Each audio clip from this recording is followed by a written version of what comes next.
Se escucha, perfecto. ¿Tienen idea de cuántas personas están viniendo a la clase?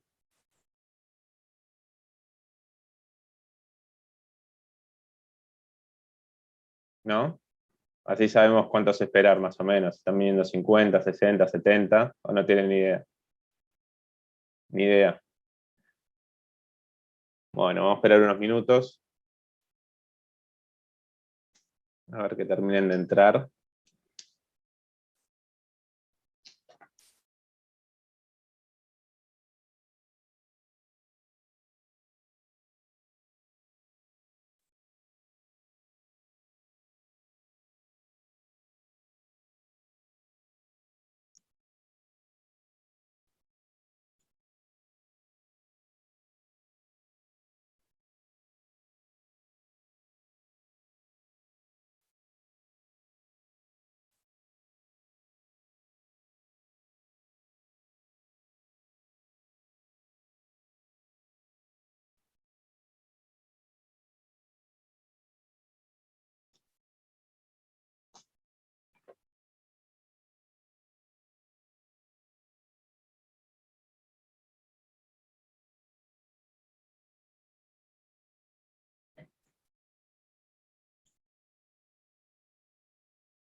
Estamos esperando a que se terminen de conectar. No sé si alguno de los que ingresó sabe cuántas personas están viniendo a la clase. Por ahora hay 24 personas, me parece un poco. Tenía idea que venían cerca de 70, por eso les preguntaba si alguno tenía idea.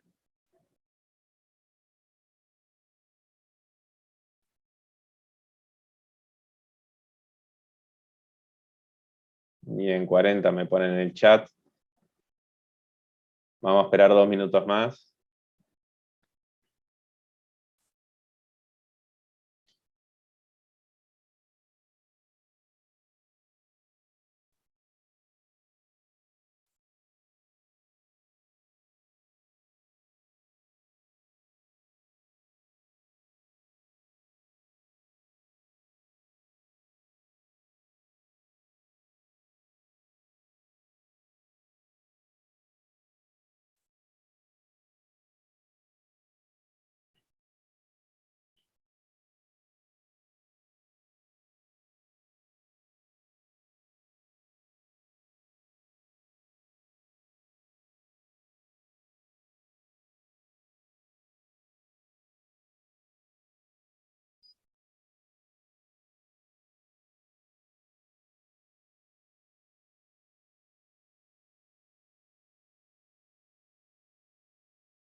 Bueno, vamos comenzando la clase.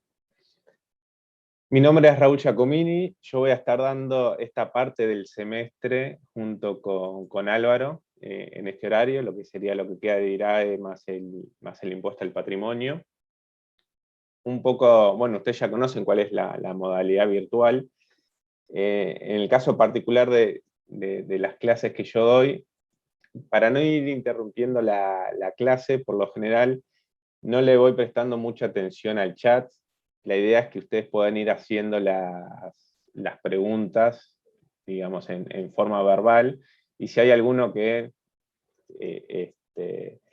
le da vergüenza hablar, bueno, la puedo escribir en el chat y algún compañero ahí hacerla verbalmente, y de esa forma la clase se va haciendo más dinámica y no tanto entrecortada. Después también la idea es que cuando tengan dudas, levanten la mano para evitar quizás que nos cortemos al hablar y no se entienda mucho, y ahí poder organizar un poco la clase. Esa es un poco la idea de cómo funcionaría. Por lo que me dijo Álvaro, habían terminado en la práctica 4, así que ahora la idea es comenzar con la práctica 5, y luego seguir con el teórico de IRAE, lo que quede. ¿Sí?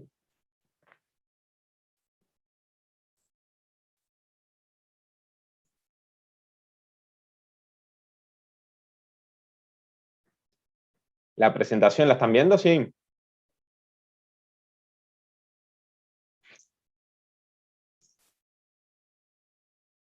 Sí. Bien.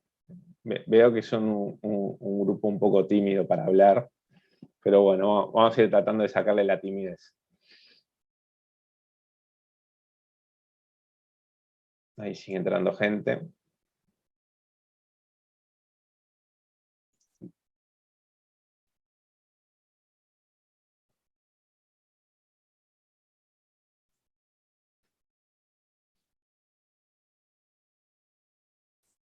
Bien. Vamos con la práctica 5. La práctica 5 lo que nos van a pedir es hacer una liquidación del IRAE, de una SRL, la liquidación de un ejercicio, el ejercicio al 31 de diciembre del 2020. Entonces la letra nos dice que América SRL tiene como ramo principal la fabricación y venta de artículos metalúrgicos y como actividad accesoria la compra-venta de inmuebles. Al 31 de diciembre del 2020, fecha de cierre de su ejercicio económico anual, presenta el siguiente estado de resultados. Y acá nos dan un estado de resultados con sus ventas, con sus costos de venta, con los gastos de administración, de comercialización, otros ingresos, resultado financiero, el IRAE provisionado y la utilidad del ejercicio. ¿Qué es el primer dato que tenemos que tener en cuenta que nos está dando la letra? Que es muy importante a la hora de la liquidación. A ver si alguien se anima.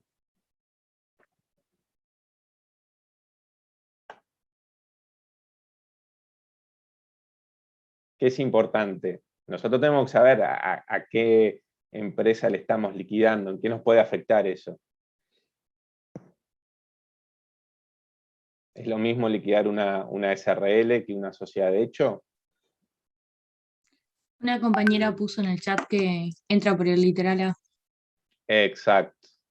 Exactamente. Entra por el literal A. ¿Qué era lo que nos implicaba que entrara por el literal A del artículo 3 del título cuarto del IRAE?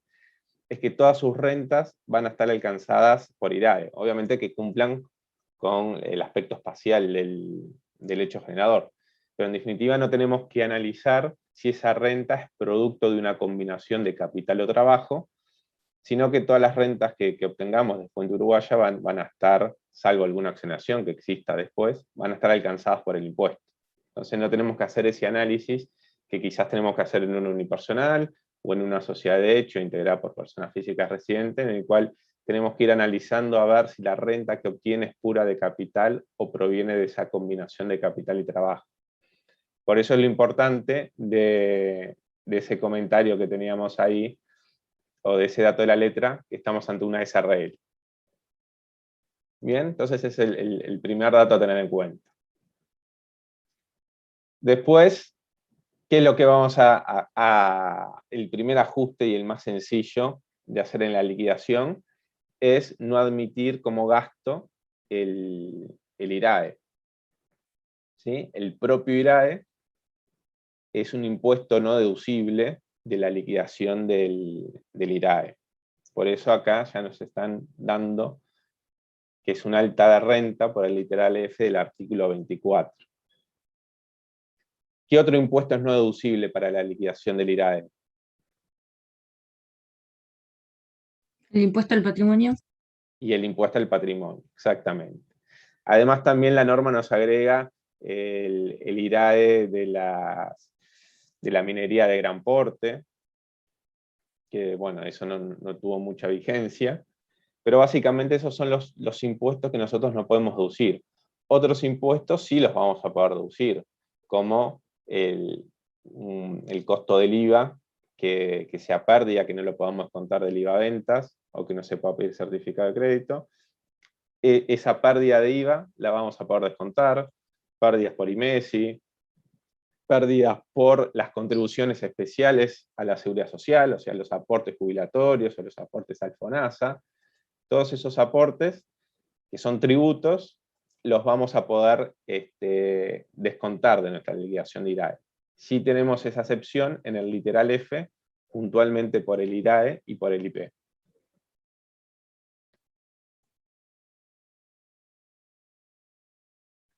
Entonces, nuestra liquidación, ¿qué hacemos? Partimos de nuestro resultado contable y vamos a ir haciendo ajustes a nuestro resultado contable, ya sean rentas que no computamos en este ejercicio, o gastos que no sean deducibles. También vamos a sacar rentas que no estén grabadas, ya sea por alguna exoneración que nos den las normas tributarias, o ya sea porque no cumplan con el criterio de la fuente, entonces son rentas de fuente extranjera. Los gastos asociados a esas rentas no las vamos a poder deducir, pérdidas fiscales, y bueno, después el 25% del resultado fiscal, los anticipos mínimos y el crédito. Esa es la lógica que nosotros vamos a ir siguiendo en el ejercicio.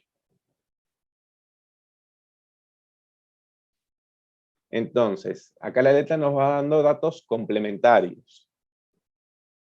Si ustedes se fijan, la letra no nos da datos complementarios sobre las ventas y sobre los costos de ventas. Entonces, por lo general, si estamos en una revisión o en un examen, si no nos dan datos complementarios, se entiende que todo va a estar grabado, todo va a estar deducible. O sea, salvo que nos digan algún dato para considerarlo aparte, eso lo vamos a dejar así. Entonces, dentro de los datos complementarios nos dice, el estado de evolución del patrimonio de la empresa al 31 de diciembre de 2020 es el siguiente. Partimos de un patrimonio de 1 millón de pesos a diciembre del 2019, y nuestro patrimonio se incrementa por revaluación del activo fijo en 300.000, por una integración de capital por 600.000, por una condonación de deuda por 250.000, y después el resultado del propio ejercicio por 147.857. ¿Para qué nos sirve que nos den la evolución del patrimonio? ¿Qué podemos, qué podemos sacar de acá?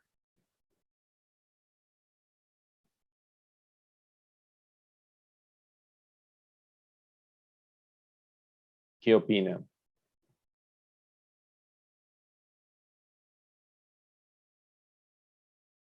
¿Qué particularidad tenía el IRAE?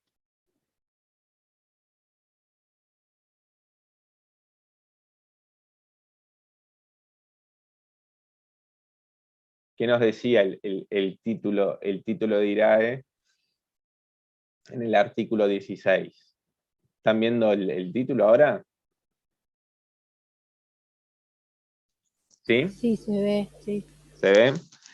El artículo 16 nos definía la renta bruta y teníamos como dos categorías de renta bruta. Teníamos la renta bruta del literal A, que era toda la proveniente de la actividad empresarial, por decirlo de alguna forma, la actividad de comercio, la industria, el agropecuario. Y después teníamos el literal B, que nos decía todo otro aumento de patrimonio producido en el ejercicio económico vinculados a las operaciones a que refiere el literal anterior.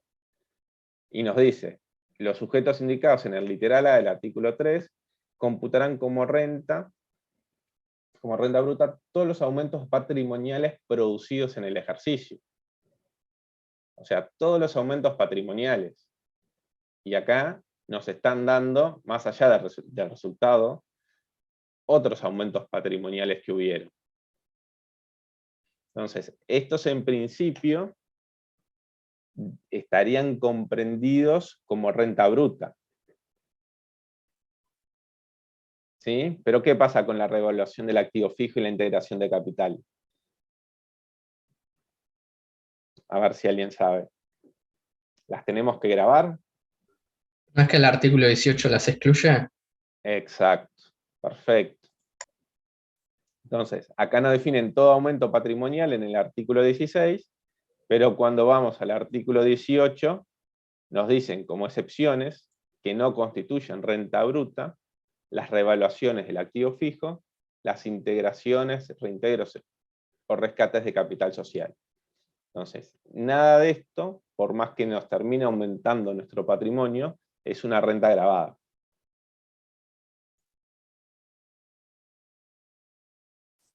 ¿Sí? Entonces, la revaluación de activo fijo y las integraciones de capital, o sea, los aportes de capital, por más que sean un aumento de patrimonio, los tenemos excluidos por el artículo 18 del título, y no los consideramos renta. Ahora, ¿qué pasa con la condonación? Que nos dice, con fecha 30 de junio del 2020, el socio mayoritario decidió condonar una deuda por 250.000 con la sociedad por un préstamo otorgado a la misma en el año 2015. La empresa ha registrado dicha condonación contra el rubro resultados acumulados en el patrimonio. O sea, esta condonación fue a resultados acumulados en el patrimonio. ¿Qué es una condonación? ¿El perdón de una deuda? El perdón de una deuda, la remisión de la deuda. O sea, vos ya no le debes a esa persona. Entonces, obviamente es una ganancia, porque si yo ya no le tengo que pagar 250.000 pesos a una persona porque me la perdonó, me lo condenó, me remitió esa deuda, yo pasé a tener una ganancia. Dejé de tener una deuda y ahora tengo una ganancia. Esa ganancia me la perdonó en este ejercicio, el 30 de junio del 2020. Y por el artículo 16 del título de IRAE, esa ganancia va a estar grabada, porque no la vamos a tener dentro de la exclusión. Es un aumento patrimonial que estamos obteniendo. Y no tenemos que analizar si ese aumento patrimonial provino de la combinación de capital y trabajo, porque estamos liquidando una SRL. ¿Sí? Entonces, la condonación de la deuda, por el literal B del artículo 16 y el 18, el título cuarto, es una ganancia que la vamos a tener grabada. Por eso acá vamos a tener que hacer una alta de renta por 250.000. ¿Alguna duda en esto de los aumentos patrimoniales?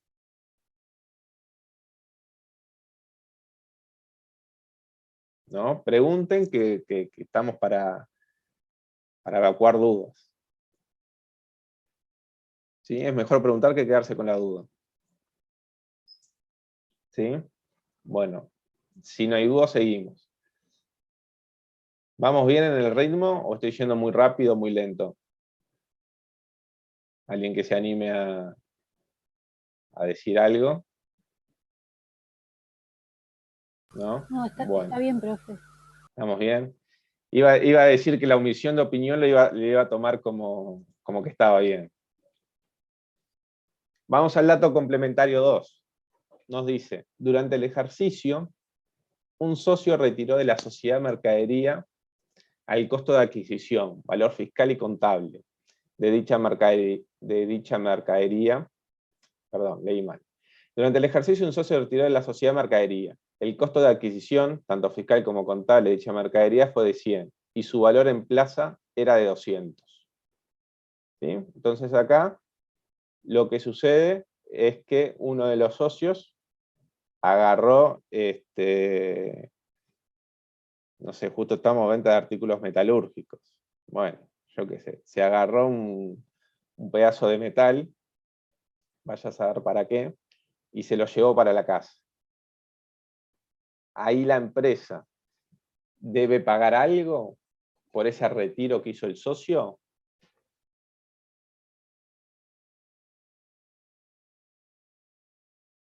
¿Qué les parece? Teníamos un artículo particular que nos hablaba del retiro de los socios.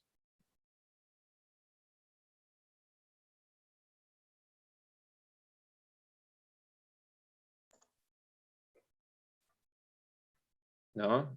¿Nadie se anima? Bueno, ¿No es que no está admitido? ¿Qué? ¿No es que no está admitido que los socios, o sea, retirarlo? O sea, como que lo pueden retirar, pero como que es una excepción, ¿no? No, lo pueden Una- retirar, pero vos tenés que reconocer la renta, y en el chat justo ahí estaba mirando, cosa que dije que no iba a hacer, pero bueno, estaba mirando, una compañera decía que es como si fuera una venta. Ok. Es exacto. Las normas fiscales te lo toman como si fuera una venta, que eso lo tenemos en el artículo 17 del título cuarto de IRAE, que nos dicen, tanto que si yo le pago a un socio con un bien, y le estoy pagando una deuda y se lo pago con un bien, eso tengo que reconocer el resultado que me genera ese retiro de ese bien de la sociedad, como si se lo retira sin estar cancelando ninguna deuda. Esos retiros que hace la sociedad se va a tener que calcular el resultado entre el valor en plaza que tenga ese bien que está retirando y el valor fiscal. Ahí me va a generar un resultado, ese resultado, ya sea pérdida o ya sea ganancia, es computable en la liquidación del IRAE. ¿Sí? ¿Por qué les parece que existe esta norma? ¿Por qué me van a hacer pagar por el valor en plaza si yo me llevo un bien?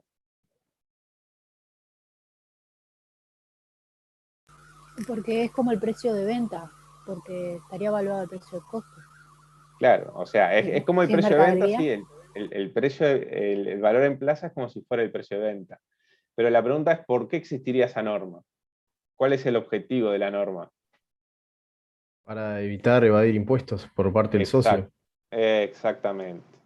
Esto es lo que se llama normas antielusivas, que lo que buscan es, bueno, si el socio se lo retira, este, y eso es como que la venta no hubiera existido, bueno, los dueños de las empresas empiezan a retirar bienes y los venden luego a nombre personal, por ejemplo, y bajan la carga tributaria.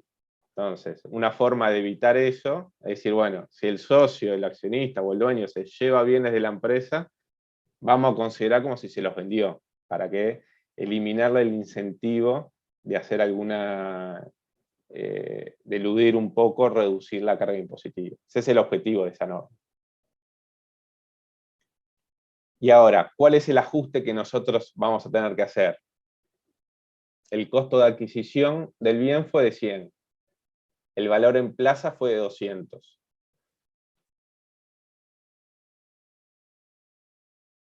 ¿Qué ajuste le harían ustedes a los resultados? una alta de renta de 100. Una alta de renta de 100 es lo primero que se nos viene a la mente. Es decir, bueno, si es como que yo hubiera vendido a 200 y el costo fue de 100, el resultado que yo voy a grabar es de 100. Entonces hago una alta de 100. Pero ¿cuál es el detalle que tenemos ahí? Es que esta pérdida de 100 ya la tenemos contabilizada en el estado de resultado. En nuestro estado de resultado contable, cuando nos llevamos el bien, hicimos una cuenta de pérdida contra la mercadería que me llevé, contra el bien que me llevé. O sea, bajé el activo contra una pérdida. Ya tenemos esta pérdida en la contabilidad. Tengan en cuenta que acá la letra nos decía que el costo de adquisición, que sería nuestra pérdida, era igual fiscal que contable. Entonces, esta pérdida en la contabilidad ya está. Lo que no tenemos en la contabilidad son los 200. Entonces, el ajuste que nos está faltando a nosotros es hacer el ajuste de la venta de 200. Si bien nuestro resultado fiscal, el resultado que tiene esa operación de retiro es de 100 pesos, 200 menos 100, nuestro ajuste fiscal va a ser solo por el precio, por el valor en plaza, porque el costo ya lo teníamos contabilizado. ¿Llegaron a ver eso? Sí, ¿Sí? Bien. Entonces ahí el ajuste por el retiro de la mercadería es un alta de 200 equivalente al valor en plaza. Obviamente esto en base a los datos que nos dio la letra, ¿no? Por eso se llega al ajuste de 200.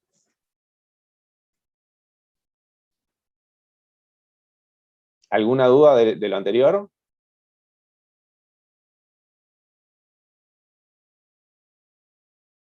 ¿No? Bien.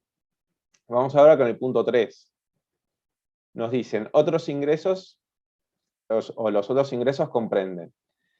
Y en el literal A nos dice, 200 por dividendos percibidos de BLSA, sociedad de la que la empresa posee el 100% de sus acciones, es decir, que tuvimos como ganancia ingresos de 200 por los dividendos de una sociedad anónima. Acá no lo dice, pero bueno, se sobreentiende que es una sociedad anónima uruguaya, ¿no? Dichas acciones están contabilizadas por su BPP patrimonial, su valor patrimonial proporcional, contable por 9.000, mientras que su valor patrimonial proporcional fiscal es de 10.000. Al cierre del ejercicio anterior, el valor contable de dichas acciones coincide con su valor fiscal, siendo 9.000. ¿Sí? Entonces acá el dato que nos están dando es decir, bueno, vos sos dueño, la empresa es 100% accionista de las acciones de Vélez Sociedad Anónima. Esas acciones estaban valuadas al ejercicio anterior en 9.000 pesos. Era su valuación tanto contable como fiscal. En el ejercicio, al cierre del ejercicio, su valuación contable se mantiene en 9.000, pero la evaluación fiscal pasó a ser de 10.000. ¿Sí? Entonces, recibimos dividendos y además tenemos una evaluación de esas acciones. Y después nos dice la letra, estas acciones fueron adquiridas en el ejercicio 2019 a un costo de 11.000 y las mismas no cotizan en la bolsa de valores y el criterio de evaluación fiscal utilizado por la empresa es el BPP. ¿Sí? Y acá hay algo que vamos a ver más adelante en el teórico, pero se los voy adelantando ahora. Es cómo evaluamos las acciones. Ahí salimos. Y la evaluación de las acciones los tenemos en el artículo 95 del decreto 150 del 2007, el decreto reglamentario del IRAE. Artículo 95 del decreto 150 del 2007. Ahí nos dicen cómo evaluamos los valores mobiliarios. Dentro de los valores mobiliarios se encuentran las acciones, así como los metales preciosos. Entonces acá este artículo lo que nos dice es, bueno, los metales preciosos los evalúas a la cotización que tengas. Si no cotizaran, lo que vas a tomar es el valor de costo y lo vas a actualizar por un índice hasta el 2015 era por el IPPN, y a partir del 2016 esa actualización se va haciendo por IPC, y así evaluamos los metales preciosos. ¿Qué pasa con las participaciones? Y nos dice, las participaciones en el capital de sujetos pasivos de este impuesto, es decir, la participación en el capital de sujetos pasivos del IRAE. ¿Sí? Y acá las acciones que teníamos eran una sociedad anónima, por lo tanto la sociedad anónima es sujeto pasivo del IRAE. Entonces las participaciones de capital de los sujetos pasivos del IRAE se evaluarán por el valor que resulte de los balances de dichas sociedades, ajustado de acuerdo a las normas del impuesto al patrimonio. Y eso es lo que conocemos con el valor patrimonial proporcional fiscal. Es decir, el porcentaje, evalúas el patrimonio fiscalmente, de ese patrimonio evaluado fiscalmente, por las normas del impuesto al patrimonio, ese patrimonio evaluado fiscalmente, lo multiplico por el porcentaje de acciones que yo tenga. En este caso nosotros tenemos el 100%, pero si tuviéramos el 50%, sería el 50% del valor patrimonial fiscal que tenga esa sociedad. Pero después nos aclara, en caso de tratarse de acciones, que es el caso que tenemos nosotros, se podrá optar por el sistema de evaluación establecido en el presente inciso, es decir, el valor patrimonial proporcional fiscal, o en los dos primeros del presente artículo, es decir, si cotiza por valor de cotización y si no cotizara, el costo ajustado por IPC a partir del 2016, antes por IPPN.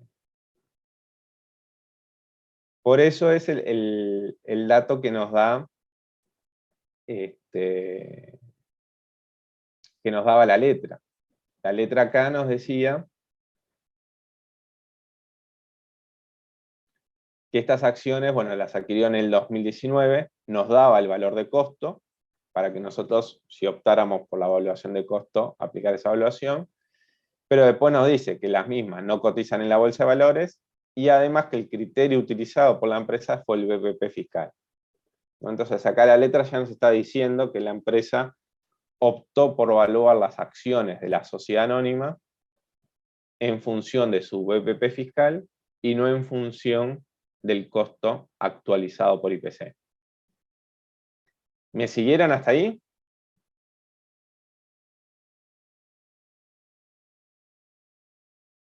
¿Sí o no?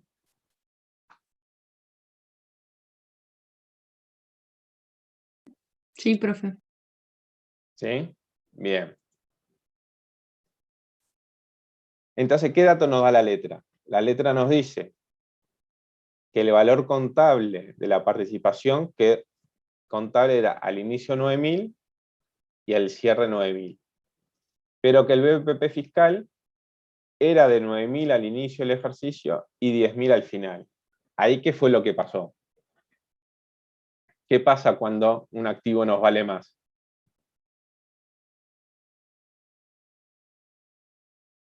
¿Qué estamos teniendo? ¿Una pérdida, una ganancia? ¿No estamos teniendo nada?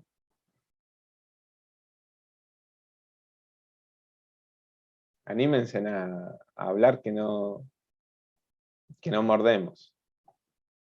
Acá una compañera pone incremento patrimonial. Sí, tenemos un incremento patrimonial, estamos teniendo una ganancia, ¿no? Pues si yo tenía el 100% de las acciones de BLSA valuadas en 9.000 y luego las valúo en 10.000, estoy ganando 1.000 pesos. O sea, el asiento contable que yo tengo que hacer es aumentar el valor de las acciones contra una ganancia, contra un aumento patrimonial. Entonces ahí lo que nosotros nos tendríamos que preguntar es, no nos vamos a preguntar si esa ganancia proviene de la combinación de capital y trabajo, porque estamos liquidando una SRL. Entonces esa ganancia no nos importa si es pura de capital o si proviene de la combinación de capital y trabajo, la vamos a tener comprendida dentro del IRAE. Ahora nosotros lo que tenemos que ver es si esa ganancia está grabada o no está grabada, ¿sí? Y hay dos formas de no estar grabado. O no cumplimos con el hecho generador, en este caso podría ser por un criterio de fuente. Si estas acciones fueran del exterior, no estarían grabadas a ganancia por ser de fuente extranjera. Y la otra es que tengamos alguna exoneración. Si nosotros tenemos alguna exoneración, tampoco vamos a tener esa renta grabada. Y esto es lo que pasa con las acciones. Si ustedes van al artículo 52, a ver si me deja salir del título. Si vamos al artículo 52 del título de IRAE, en el literal M,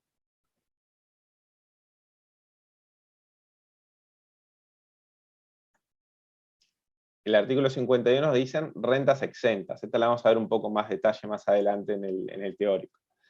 Nos dicen, estarán exentas las siguientes rentas. Y si vamos al M, nos dicen, los dividendos o utilidades y las variaciones patrimoniales derivadas de la tenencia de participación de capital.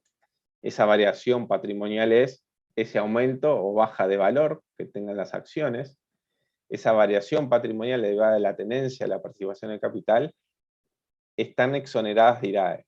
O sea, es una renta que no la vamos a tener grabada por IRAE. Y después nos aclara, interprétese que la exoneración a que refiere este literal no comprende las rentas originadas en la enajenación de participaciones de capital.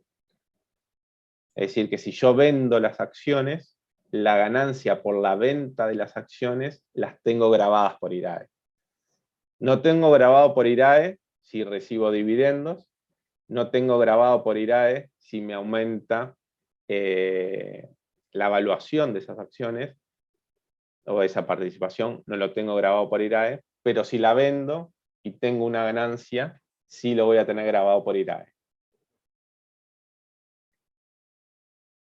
¿Cuál les parece que es el objetivo de esta norma? Exonerar esto.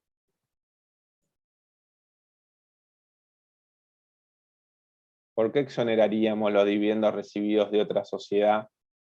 De otra sociedad o sus variaciones patrimoniales. ¿A quién se le ocurre? ¿Por qué? ¿Y para no grabar 2 veces? Perfecto, exactamente, para no grabarlo 2 veces. Es decir, ahí volvamos al casito que estábamos viendo. Acá, BLSA obtuvo ganancias en algún ejercicio, pagó su IRAE por esa ganancia, y después le distribuye, de esa ganancia le distribuye 200 a América SRL, que es la que estamos liquidando nosotros. Si esos 200 lo grabamos nuevamente por IRAE, estaríamos grabando la misma renta como 2 veces, cuando la obtuvo BLSA y cuando se la transfirió a la otra sociedad anónima. Entonces, un poco la lógica que está atrás de esa exoneración es decir, bueno, ya la grabamos por IRAE una vez, no la vamos a grabar otra vez por IRAE esa ganancia. Lo mismo sería con la variación en la evaluación. Si mi valor patrimonial fiscal aumentó por 2 motivos, puede aumentar. O porque hubo un aporte de capital o porque tuve ganancias. Si yo obtuve ganancias, por esa ganancia ya pagué IRAE. Entonces, si le hago pagar a la otra sociedad porque me aumentó el valor de las acciones, le estoy haciendo pagar de vuelta IRAE por esa ganancia en el resultado que obtuvo. Entonces, el objetivo de esta norma es precisamente eso, evitar grabar 2 veces la misma renta por el mismo impuesto. O sea, grabar 2 veces por IRAE la misma renta. Por eso que se exoneran esos. Entonces, acá, ¿qué vamos a tener?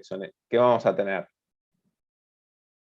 ¿Qué ajuste fiscal vamos a tener al resultado contable?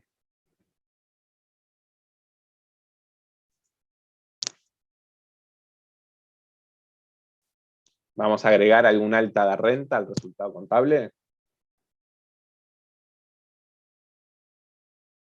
No. Sí, ¿no? No, Vamos a hacer una alta de renta. Porque en definitiva, yo las tenía evaluadas a 9.000, ahora las evalúo a 10.000. Esta es una ganancia que no la tengo en el estado de resultado, no la tengo en mi resultado contable, porque en mi resultado contable no contabilicé ninguna ganancia. Entonces yo tengo que hacer una alta de renta para reconocer una ganancia. Pero al mismo tiempo, esa ganancia, ¿qué va a ser? Renta no grabada.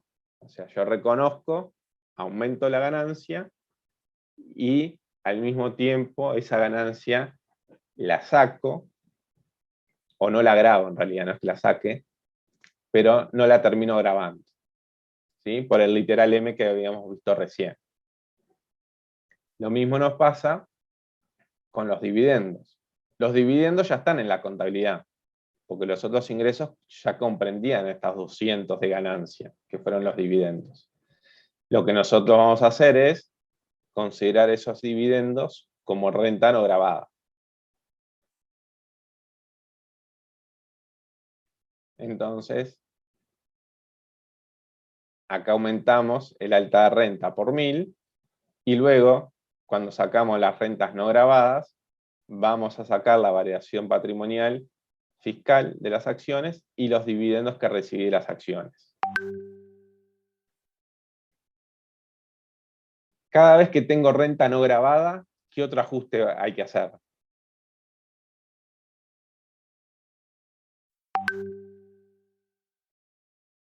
Cada vez que yo obtengo rentas no grabadas.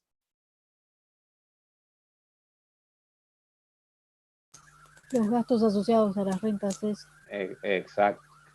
hay que sacar. Cada vez que nosotros obtenemos renta no grabada, nosotros incurrimos, presumiblemente, y en el 90 y casi en el 100% de los casos, siempre tenés algún costo asociado a obtener esa renta. Y ahí nosotros tenemos que levantar esos gastos y no deducibles. Pueden ser que sean gastos directos, muchas veces no los hay, pero a veces tenemos los gastos indirectos, que pueden ser los financieros o pueden ser los no financieros. ¿Sí? En el caso general, no sé, o el caso más común, los gastos de oficina de administración. Todos los gastos de administración que están asociados a administrar a toda la empresa y bueno, parte de esos gastos también están asociados a administrar las acciones de la otra sociedad. Entonces, pero lo importante es que siempre hay que recordar que siempre que tengamos rentas no grabadas, vamos a tener que hacer un ajuste de gastos asociados a renta no grabada. Bien. ¿Alguna consulta de esto? Del ajuste de las acciones. ¿No? Bien, sigamos entonces. No sé, en el chat están... bien. Vamos al punto 3, dato complementario 3. El punto B nos dice 400 pesos por el cobro de los intereses de cupones de obligaciones hipotecarias reajustables. ¿Sí? Hay obligaciones hipotecarias reajustables, son valores públicos, que nos generan intereses por 400. ¿Qué les parece ahí? Ahí el razonamiento con los ingresos siempre va a ser el mismo, ¿no? Nosotros primero tenemos que saber qué entidad estamos liquidando para saber si computamos todas las rentas o no, o si tenemos que analizar la combinación de capital y trabajo. Ese es el primer análisis que hacemos. Después analizamos la fuente, ¿sí? Son de fuente extranjera o son de fuente uruguaya. Acá no nos dice nada, pero se sobreentiende que es de fuente uruguaya. Si tienen que hacer algún supuesto en alguna revisión o examen, hagan el supuesto más probable. Estas que son uruguayas, y después que nos tenemos que analizar, una vez que definimos que es de fuente uruguaya. Analizar si tenemos alguna exoneración o no. ¿Sí? Y ahí vamos a ir de vuelta al 52, que es un artículo muy importante porque es en el que están muchas de las exoneraciones, no todas, pero muchas. Y en el U tenemos los intereses de la deuda pública, así como cualquier otro rendimiento de capital o incremento patrimonial derivado de la tenencia o transferencia de dichos instrumentos. Y esta exoneración será de carácter opcional. ¿Sí? Entonces nosotros acá podemos optar por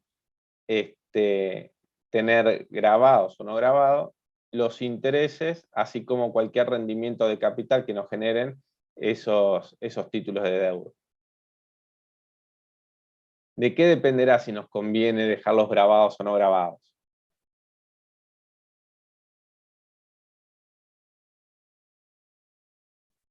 ¿Qué les parece?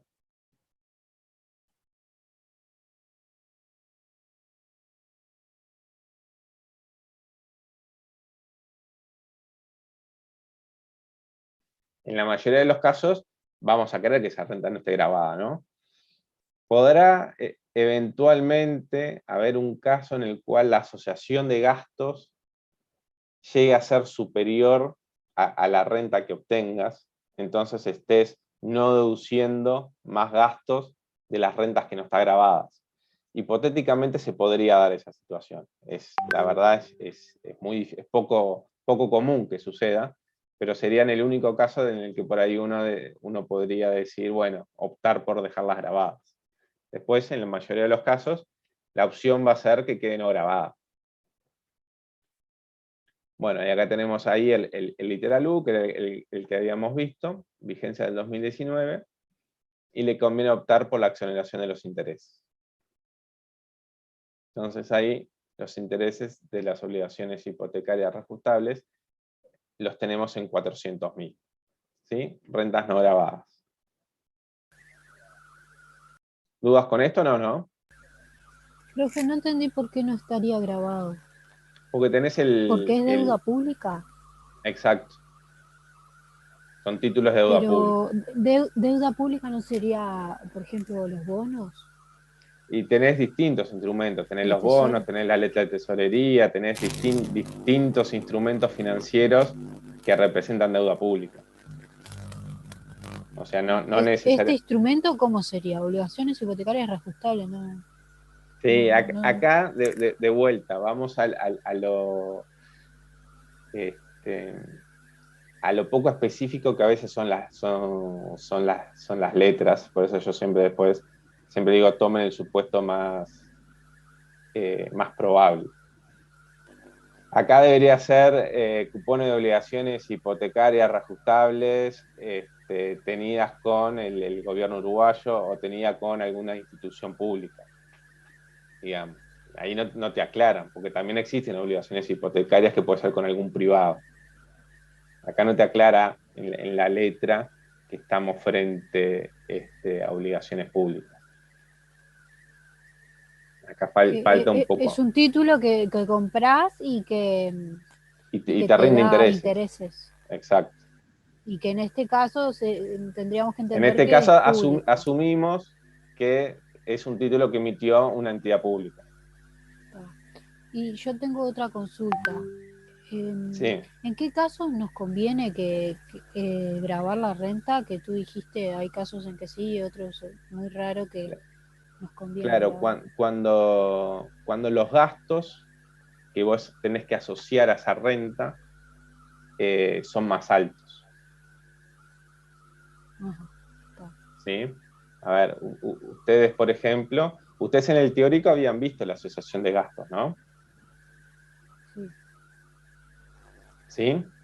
sí. Habían visto que, por ejemplo, los gastos financieros Siempre los son asociás en indirectos. función de activos. Siempre son indirectos y los asociás en función de activos. Sí. Entonces, eventualmente se podría dar una situación en la cual el activo, la obligación hipotecaria activo, sea un importe muy importante, tengas, por ejemplo, pediste un préstamo bancario y con el préstamo bancario compraste, no sé, un inmueble y además compraste las obligaciones hipotecarias, por decir algo. Y a la hora de asociar los intereses perdidos del préstamo bancario y la diferencia de cambio que te genera el préstamo bancario, si vos tomás esta renta como no grabada, esta obligación hipotecaria pasó a ser un activo generador de renta no grabada.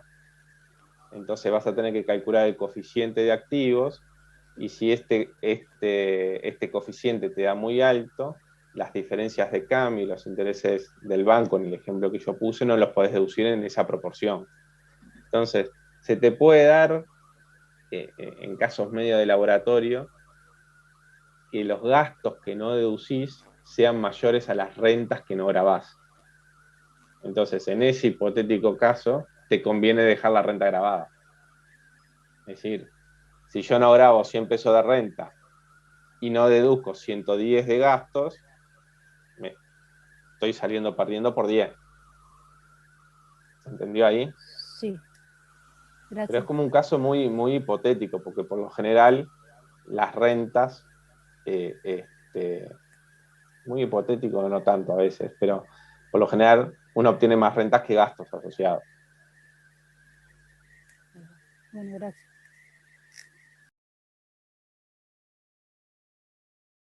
¿Alguna duda al resto?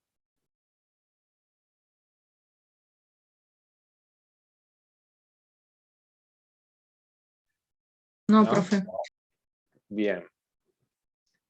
Vamos a ir con el punto C, o el literal C del punto 3. Y acá nos habla de ventas de inmuebles. Entonces, ¿qué nos dice? Que dentro de otros ingresos tenemos 5.000 pesos por resultado de venta de un inmueble, de acuerdo a los siguientes datos. Y nos dice que la venta se efectuó el 31 de enero del 2020, es el primer mes del ejercicio. La misma fue pactada contractualmente de acuerdo a las estipulaciones de la ley 8.733, y las condiciones fueron el precio de venta de 80.000, un precio al contado de 10.000, una cuota que vencía en abril del 2020 por 10.000, una cuota que vence el 30 de abril del 21 por 24.000, otra que vence en abril del 22 por 20.000 y otra en abril del 23 por 16.000. Total del pago contado más las cuotas, los 80.000 pesos. Nos dan otra información adicional. Nos dicen que el valor contable de los inmuebles vendidos será de 75.000, que el valor fiscal del inmueble vendido era de 50.000 y que el inmueble fue adquirido antes del 30 de junio del 2007. Entonces, cuando nos encontramos en esta situación de venta de inmuebles, ¿qué es lo primero, qué es lo que analizarían ustedes?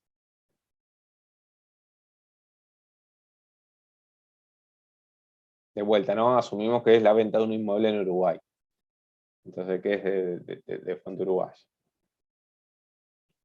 ¿Qué es lo que hay que analizar primero? Y ver si está grabado, pero como era SRL, estaría Claro, grabado. pero ahí ya sabemos que es SRL, entonces no nos importa si es renta de capital o proviene de la combinación de capital y trabajo, o sea, no nos importa si ese inmueble está afectado a la actividad, no importa cómo la clasifiquemos, va a estar comprendida dentro del IRAE.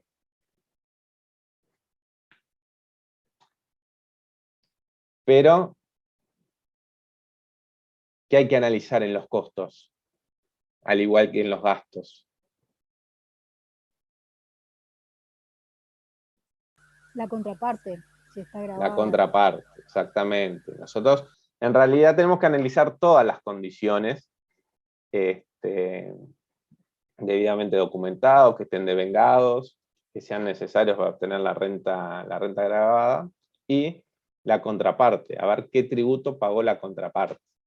Acá no nos dice a quién compró el inmueble, pero sí nos da un dato y que nos dice que el inmueble fue adquirido antes del 30 de junio del 2007. Y ese es un dato clave, porque si nosotros vamos al artículo 42 del decreto 150, a ver si me deja ir, ahí estamos. El artículo 42 ya lo conocen, ¿no?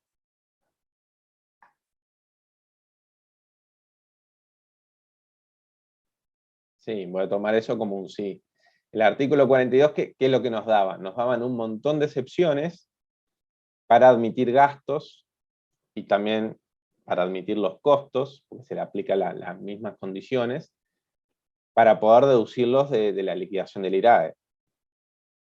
O sea, ¿se acuerdan que bueno, la regla de la contraparte es una norma antielusiva también para evitar que se nos inflen los gastos cuando la contraparte no paga ningún impuesto, por eso te lo dejan o paga un impuesto más chico, por eso te lo dejan deducir en la proporción.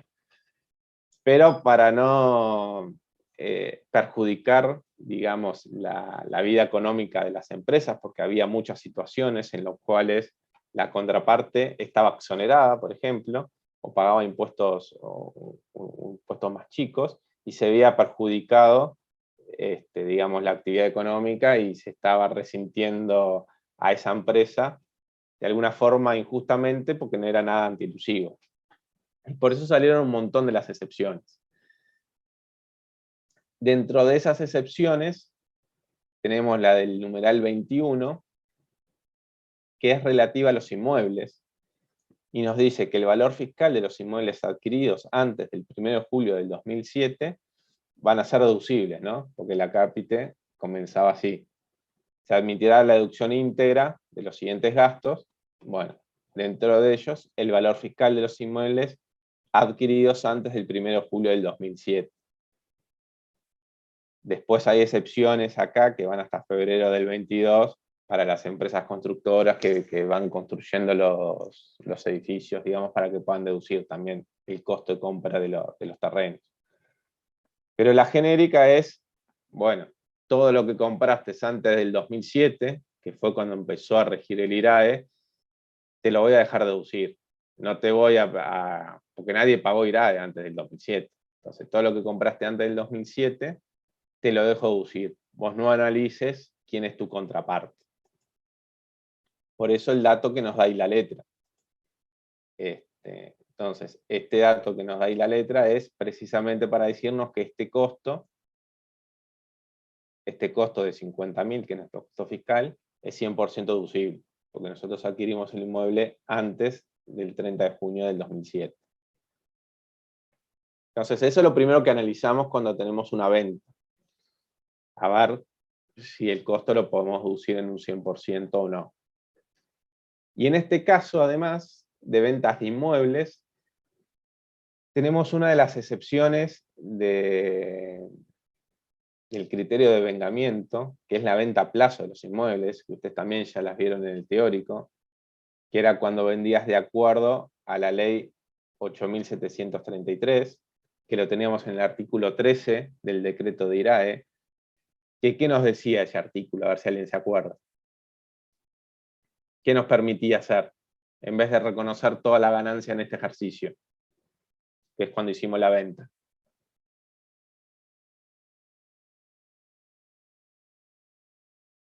¿Nadie se anima?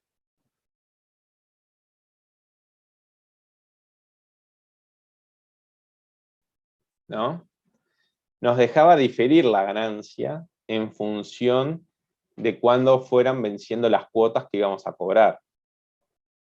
Es decir, nosotros acá tenemos una ganancia fiscal de 80.000 menos 50.000. O sea, tenemos una ganancia de 30.000. Entonces la norma nos dice, bueno, ok, si vos vendiste un inmueble de acuerdo a esta ley, no te dejo optar y que no compute los 30.000 como ganancia fiscal en este ejercicio, sino que las vayas computando en la misma proporción en las cuales se te van venciendo tus cuotas. Es decir, no me reconozcas los 30.000 de ganancia si este año solo se te vencieron 20.000 pesos de los 80.000. Reconóceme como ganancia esa proporción. Y al resto, seguímela reconociéndola en los ejercicios siguientes, a medida que venza la cuota. No a medida que cobre la cuota, sino a medida que la cuota venza. Es decir, no importa si los 24.000 los terminé cobrando en abril del 2021 o no.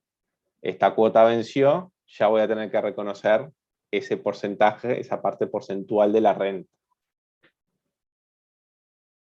Entonces, acá ¿cómo sería el ajuste? Nos dicen, bueno, tenemos una utilidad 80 menos 50, que es nuestro valor fiscal, tenemos una utilidad de 30.000. Esta utilidad de 30.000 representa el 37,5% de los 80.000. Si yo hago 30.000 dividido 80.000 nos da 37,5. Entonces, por cada plata, por cada cuota que yo vaya cobrando, voy a tener una utilidad de un 37,5. Entonces, si a los 20.000, que fue lo que cobré, o lo que tendría que haber cobrado, o lo que se venció más estrictamente, en el año fueron 20.000, si a los 20.000 le aplico los 37,5, me va a dar 7.500 de utilidad a reconocer. Es decir, de los 30.000, solo reconozco 7.500, que son los 20.000 por los 37,5. También lo podría hacer de otra forma y decir, bueno, estos 20.000 es el 25% de mi precio de venta. ¿sí? 20.000 sobre 80 es el 25% de mi precio de venta. Entonces, de mi utilidad total, de mis 30.000, solo reconozco el 25% de esa utilidad. El 25% de 30.000 son los 7.500. ¿Sí? Son las dos formas que ustedes pueden verlo de razonarlo. Entonces, la utilidad fiscal que yo reconozco es de 7.500. ¿Cuál era la utilidad contable que yo tenía reconocida? 5.000. Es decir, los 80 menos los 75. Yo contablemente tenía una ganancia de 5.000. La utilidad fiscal que yo voy a reconocer es de 7.500. Por lo tanto, hago un ajuste de renta de 2.500. ¿Sí? ¿Se entendió ahí el ajuste?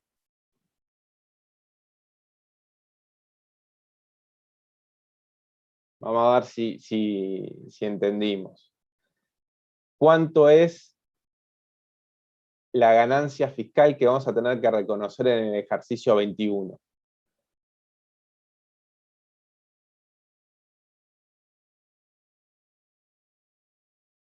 O sea, si nosotros hacemos la liquidación del 21, vamos a tener un resultado contable y vamos a tener que agregar parte de esta ganancia que fuimos difiriendo. ¿Cuánto es lo que vamos a reconocer?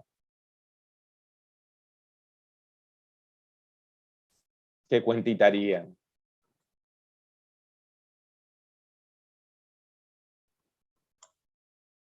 ¿No es el 37,5% de los 24.000?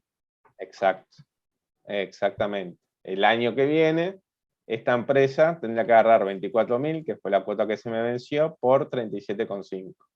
En el 2020 va a agarrar 20.000 por el 37,5. Y en el 2023, 16.000 por 37,5. Se lo va a tener que anotar en la liquidación en algún lado para no olvidarse de que tiene que seguir reconociendo las ganancias.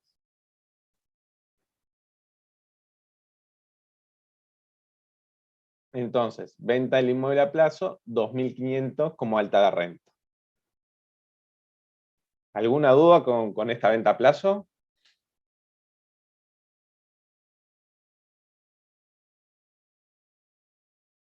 ¿No? Bien, Profe, yo tengo una seguimos. duda. Sí, ¿No estaba reconocido eso en el resultado contable? en el resultado contable lo que tenías reconocido es solo 5.000. Ah, bien.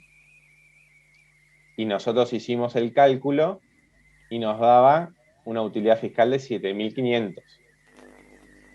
Por eso tenemos que ajustar, aumentar nuestra ganancia en 2.500. Ahí va. Sí, sí. Ahora entendí, gracias.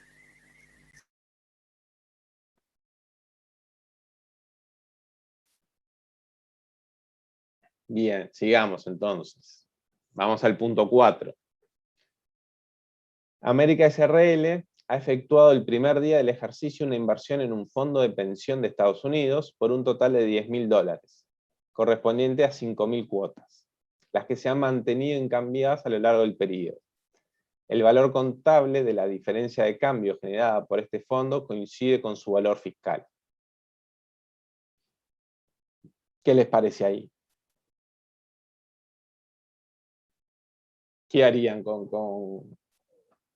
esto?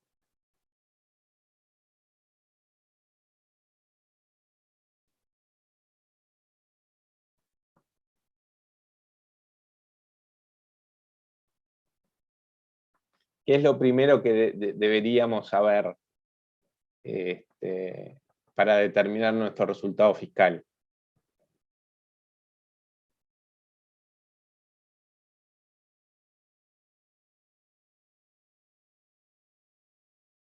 Lo primero que tenemos que saber es cómo evaluamos nosotros los activos. Habíamos visto, cuando vimos la parte de las acciones uruguayas, que nosotros veíamos que esas acciones se podían evaluar al costo por ajustados por IPC o al valor patrimonial proporcional fiscal, y en función de esa evaluación fiscal que hacíamos, si había aumentado, teníamos una ganancia, y si bajaba, teníamos una pérdida. Pero sabíamos cómo lo evaluábamos fiscalmente.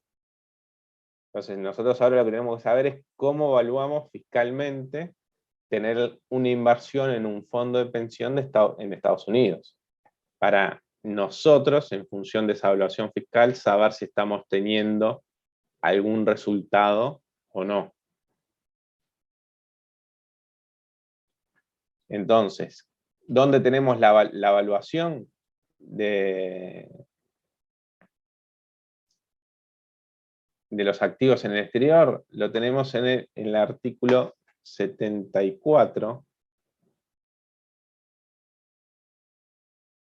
o 75 creo en realidad, en el artículo 75 del decreto. Artículo 75 del decreto 150 del 2007, y nos dice: las inversiones de cualquier naturaleza situadas en el exterior se computarán por su valor de costo en la moneda en que se realizó la inversión. La conversión a moneda nacional se realizará el tipo de cotización aplicable a la fecha de terminación del patrimonio de acuerdo a lo previsto en el artículo anterior. Es decir, las inversiones de cualquier naturaleza, cualquier inversión que nosotros tengamos en el exterior, vehículos, un crédito, acciones de una sociedad, algún intangible, o sea, cualquier inversión que nosotros tengamos en el exterior, no importa cómo la cataloguemos, si está situada en el exterior, la vamos a evaluar fiscalmente por el costo, por lo que a nosotros nos salió adquirirla o generarla, en la moneda en la que nosotros hicimos los pagos, y esa moneda la vamos a evaluar al tipo de cambio a la fecha de determinación del patrimonio, en este caso al tipo de cambio de cierre. Esa va a ser nuestra evaluación fiscal, y en función de esa evaluación fiscal, nosotros vamos a determinar nuestro resultado fiscal. ¿Sí? Artículo 75 del decreto. Y entonces, ¿y acá cuál fue nuestra evaluación fiscal?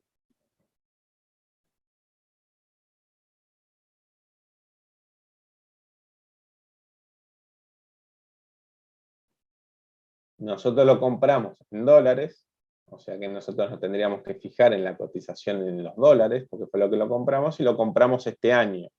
Es decir, que no teníamos, como nos pasaba con las acciones uruguayas, un saldo inicial, sino que la compra se produjo este año. Entonces, si nosotros valuamos al tipo de cambio de cierre la inversión en dólares, ¿con qué nos va a coincidir nuestro resultado fiscal?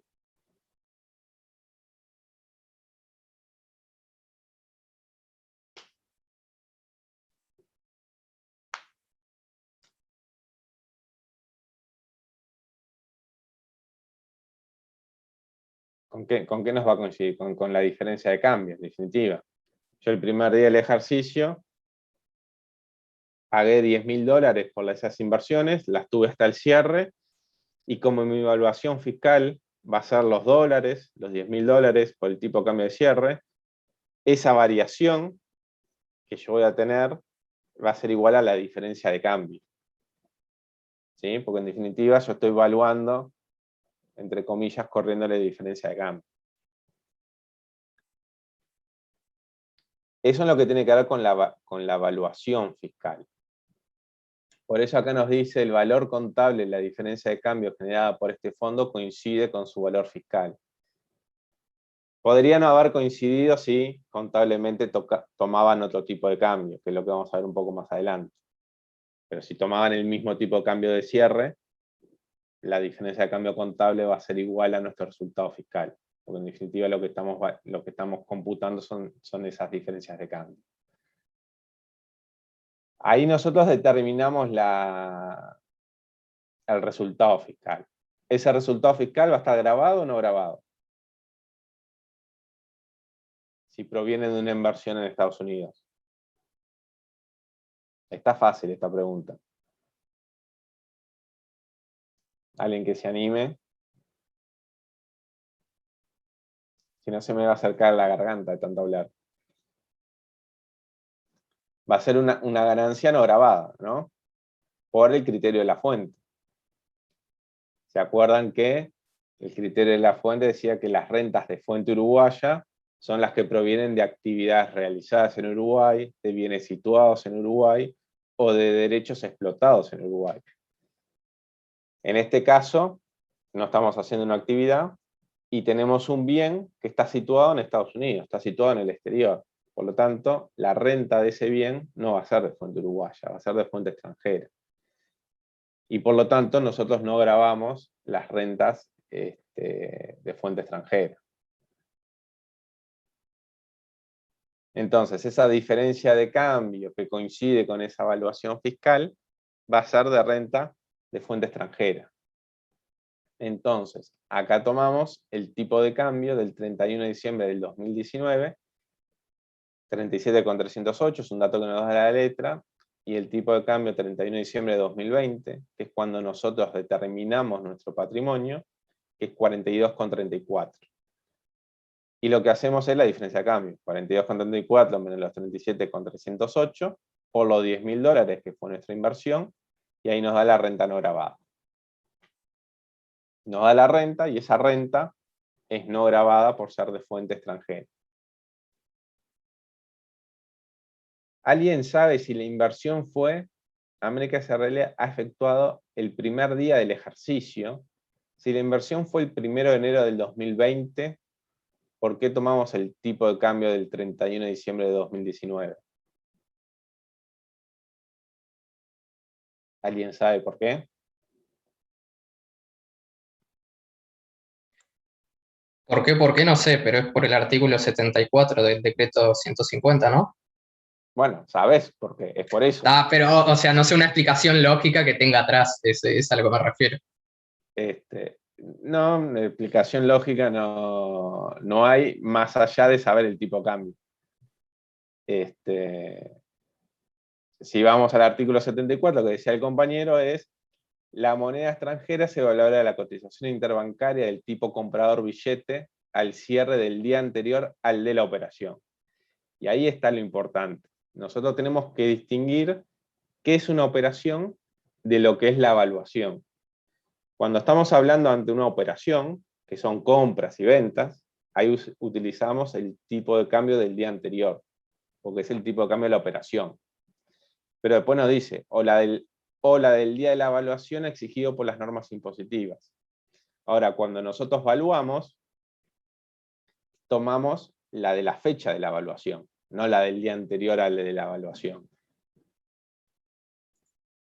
Por eso es acá que tomamos el 31 de diciembre, porque acá hubo una operación, yo compré, entonces tomo la del día anterior, y ahí quizás un poco la lógica es que vos no sabés el tipo de cambio interbancario billete comprador hasta el final del día. Entonces, si vos tenés que evaluar la venta, tenés que tener el tipo de cambio. Por eso parece lógico que te tomen el del día anterior. Ahora, cuando vos evaluás, como ahí sí ya tenés más tiempo, sí vas a tener el tipo de cambio de la fecha de la evaluación. No tomamos para evaluar el del día anterior.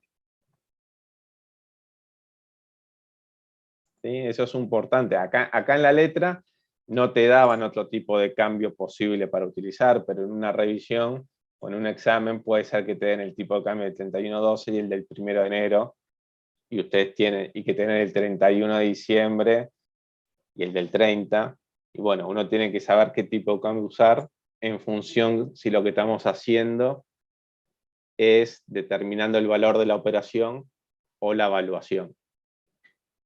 ¿Se entendió eso? Esa distinción.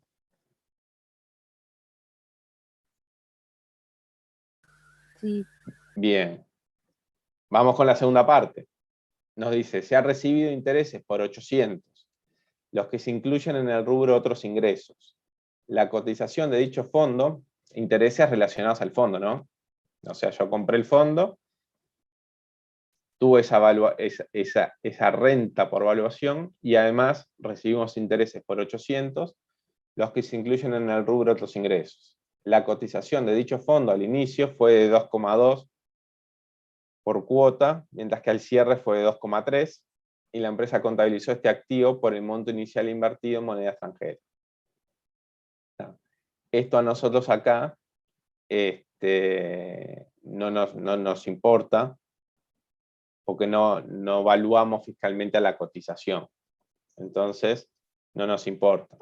Tampoco nos importa para eliminar algún resultado contable, porque lo que nos está diciendo es que la empresa lo dejó a los $10.000 en moneda extranjera y que le corrió la diferencia de cambio. Entonces, en la contabilidad, el único resultado que tenemos es la diferencia de cambio. No tenemos ningún otro resultado por cotización. Por eso es que nosotros no vamos a tener que eliminar ningún resultado contable. ¿Qué va a pasar con estos 800?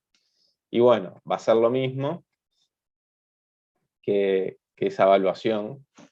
Ahí no me quedó. Bueno, acá quedaba de fuente extranjera.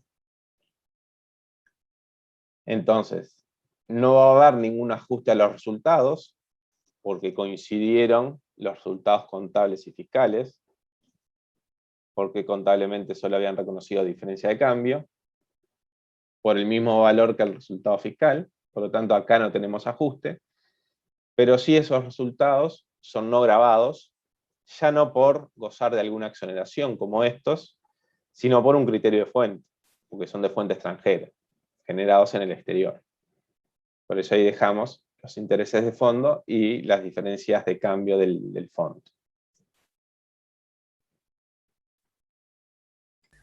Profe, Sí, no entendí por qué no lo incluyen arriba de la porque liquidación. acá arriba lo que nosotros hacemos son ajustes al resultado contable. Es decir, nosotros partimos de un resultado contable y le vamos haciendo ajustes en función de gastos que no dejamos deducir. ¿Se escucha bien? Sí, ¿Sí? No, porque me salió cartelito de mala calidad de audio. Nosotros acá ajustamos los gastos que no nos dejan deducir, como puede ser el IRAE, o como puede ser, como puede ser el IRAE, ajustamos por resultados fiscales que contablemente no estaban incluidos en los 147, como puede ser la condonación, que la tenían en patrimonio, y nosotros la reconocimos como una renta, o como puede ser el retiro del socio, que no reconocieron el ingreso por la venta, o por el símil de venta, y nosotros lo reconocemos, o el resultado fiscal que nosotros tuvimos por la evaluación de las acciones en Uruguay, y que contablemente no tenían ningún resultado, porque las habían dejado invariante. Entonces nosotros agrandamos nuestro resultado fiscal, o como puede ser en el caso de la determinación del resultado por la venta del inmueble. Pero todos estos son ajustes al resultado contable.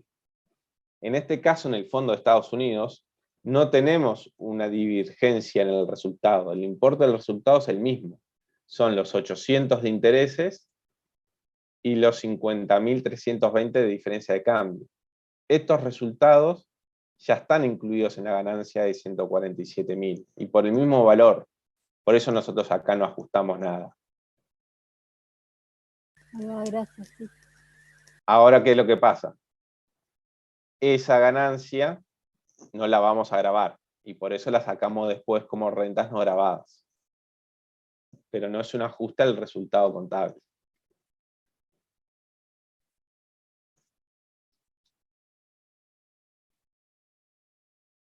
Bien. Bueno, ya puse ahí la respuesta. En otros gastos teníamos, incluyen 100 por administración del Fondo de Pensión de Estados Unidos.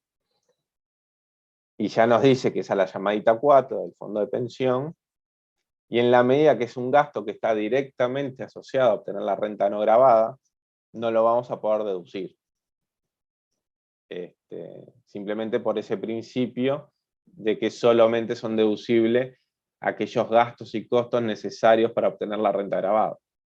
Todos los otros gastos que no los necesitamos para obtener renta gravada, no lo vamos a poder deducir. Uno de esos casos son los que generamos para obtener rentas no gravadas. Entonces, bueno, ahí tenemos costos directos de 100 como renta no gravada.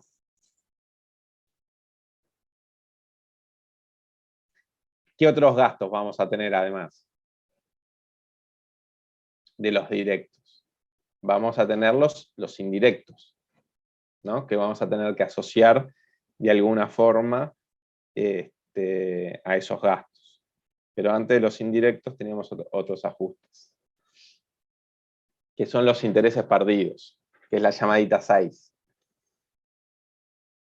Entonces la 6 nos dice que hay 500 pesos de intereses bancarios y 600 pesos pagados a un accionista por un préstamo de 2.000 que efectúa la sociedad a una tasa del 30% anual.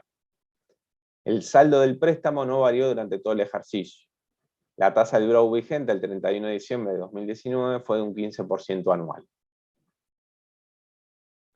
Entonces acá volvemos a las condiciones, ¿no?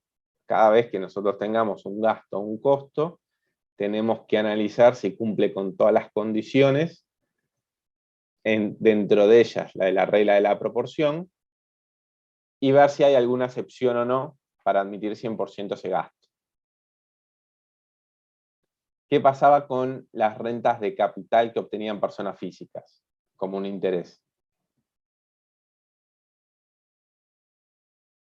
¿A qué tasa tributaban? ¿Se acuerdan de los cuadritos que habían en el teórico?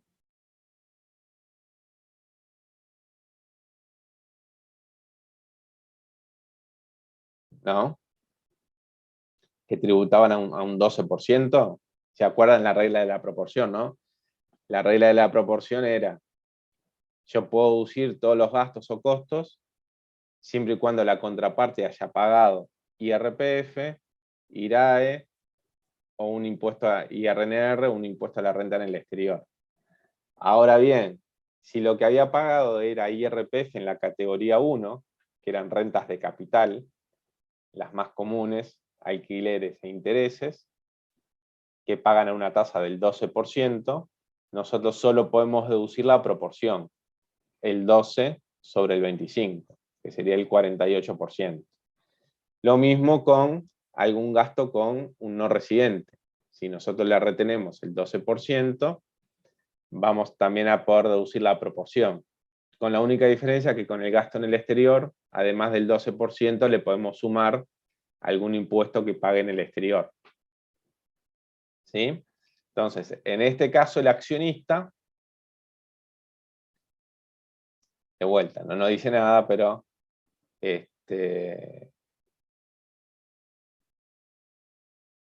aparte debería ser socio más que accionista, ¿no? Porque estábamos en una de esas reglas, pero bueno. No nos dice que si es persona física o no, si es residente o no, pero bueno, se supone que estamos frente a una persona física residente, que nos cobró 600 de intereses. ¿Cuánto vamos a poder deducir de estos intereses? Lo que vamos a poder deducir de esos intereses son la proporción del 48%. Eso va a ser nuestro gasto fiscalmente deducible. Por lo tanto, la diferencia entre los 600 y los 288 va a ser un alta de 312 que vamos a tener que hacer a nuestro resultado contable. O sea que vamos a tener una mayor ganancia de 312. ¿Qué pasa con el interés bancario? ¿Lo vamos a poder deducir en su totalidad?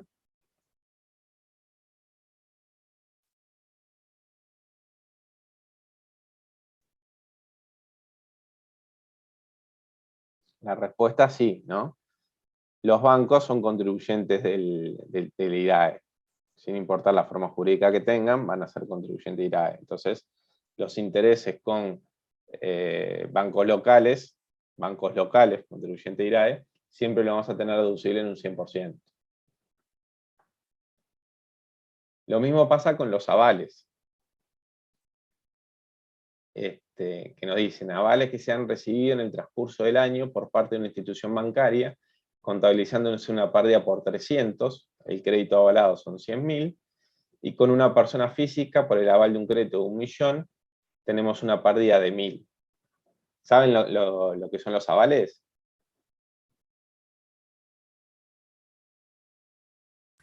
¿Es como una garantía?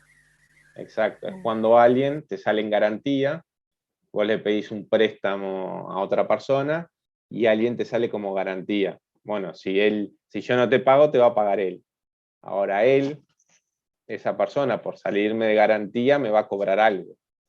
¿Y qué es lo que te cobran generalmente? Y bueno, te cobran un porcentaje del crédito que te están garantizando, que te están avalando. Es muy parecido a lo que sería un interés, digamos, el aval. O sea, te cobro por salirte de garantía entre un préstamo que vos estás obteniendo. Entonces es muy parecido a los intereses y el razonamiento es el mismo. Los avales con la institución bancaria los vamos a tener deducibles, los avales con la persona física que tuvo que pagar IRPF no lo vamos a tener deducible en el 100%, porque la persona física es una renta de categoría 1 y la persona física, por lo tanto, va a tributar al 12% y solo vamos a poder deducir la proporción. Por eso acá también tenemos el 48 de los 1000, solo deducimos 480 y los 520 van a ser un ajuste de alta de renta.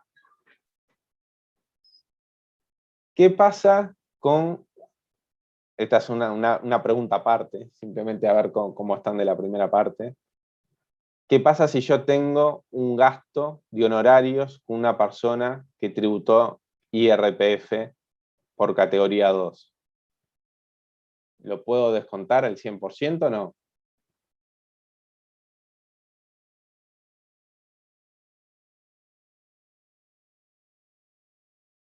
Un gasto de honorarios, es aparte del ejercicio esto. Un gasto de honorario con una persona física que pagó IRPF. Creo que hay una excepción con eso. Más que una excepción, no está incluido en la regla de la proporción. Vos en la regla de la proporción es para la categoría 1, que es la renta de capital. Los casos más comunes, como decía, es intereses y capital. Los que pagan por la categoría 2, no importa qué importe terminaron pagando, lo vas a poder deducir en un 100%. La excepción que existe, que era la que decía Priscila, era en el caso que no pagaran, que no llegaran al mínimo no imponible, igual lo íbamos a poder deducir en un 100%. Pero ya a lo que iba es que la regla de la proporción en los gastos con personas físicas, contribuyentes de IRPF, solo hay que aplicárselo a las rentas de capital. Los casos más comunes, alquileres e intereses. No le apliquen una regla de la proporción a rentas de categoría 2, que son rentas de trabajo, ya sean sueldos o ya sean honorarios. Es simplemente un recordatorio de eso. Bueno, y acá sí incluimos como un ajuste a resultado contable los 312 de alta renta de los intereses perdidos y los 520 de alta renta de los intereses por avales, por los avales. ¿Sí? ¿Alguna duda de la regla de la proporción?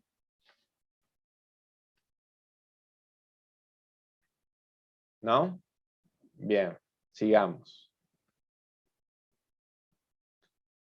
Dato complementario, el 7, nos dice, las ganancias por diferencias de cambio generadas por cuentas de activo en moneda extranjera incluyen entre otras, no son todas, entre otras, 49.634 generadas por la contabilización de las cuentas a cobrar en dólares por ventas realizadas en plaza. ¿Qué nos importa que sean ventas realizadas en plaza? Es que son ventas, esa diferencia de cambio va a ser de fuente uruguaya, porque se supone que el deudor está en plaza, está en la plaza, está en Uruguay, digamos, no está en el exterior. Cuyo movimiento durante el ejercicio responden al siguiente detalle. Los dólares recibidos por cobranza se vendieron en el mismo día a la cotización de la fecha. Entonces tenemos un saldo inicial al 31 de diciembre de 2019 de $10.000, cobranza de $2.000 y cobranzas de $3.000 en junio y en noviembre, una diferencia de cambio contable de 49.634 y nos llega un saldo final al 31 de diciembre de 2020 de $5.000, que al tipo de cambio contable, que utilizó 42,143, le da 210.715. ¿Sí? El tipo de cambio contable no es nuestro tipo de cambio fiscal, al cierre del ejercicio, que es de 42,34. Entonces, ahí, ¿qué es lo que vamos a tener? Una diferencia en la evaluación. Como habíamos visto antes, el artículo 74 del decreto 150 del 2007 nos decía que nosotros, cuando vayamos a evaluar la moneda extranjera, o los créditos en moneda extranjera, o sea, lo que esté evaluado en moneda extranjera, tenemos que utilizar la cotización a la fecha de la evaluación, en este caso al cierre del ejercicio, o sea, 42,34. Es decir, acá tienen 5.000 que están valuados a 42,143. ¿Sí? Entonces, ¿cómo harían ustedes el ajuste?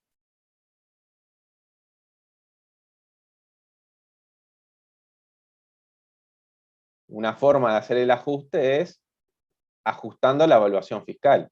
¿Están viendo la calculadora o no? Sí. ¿Sí? Si yo hago los $5.000 por el tipo de cambio a la fecha de la evaluación, 42,34, me da que mis cuentas a cobrar deberían ser de 211.700. Sin embargo, las tengo valuadas en 210.715. O sea, las tengo valuadas a un importe más bajo. Yo fiscalmente las tendría valuadas a un importe más alto. Eso es más diferencia de cambio. Entonces, si hacemos la diferencia, 211.700 menos los 210.715, nos daría que deberíamos reconocer una diferencia de cambio de 985.000 pesos de más ganancia, de más alta de renta. ¿Sí? Esa es una forma de hacer el cálculo, que tiene la misma lógica que veíamos con las acciones. Valuamos bien el activo y ahí nos genera el resultado fiscal que nosotros debemos considerar. Entonces, si nosotros valuamos nuestro activo al tipo de cambio de cierre, nos da una evaluación que la comparo con la contable y me genera el ajuste que tengo que realizar en las ganancias.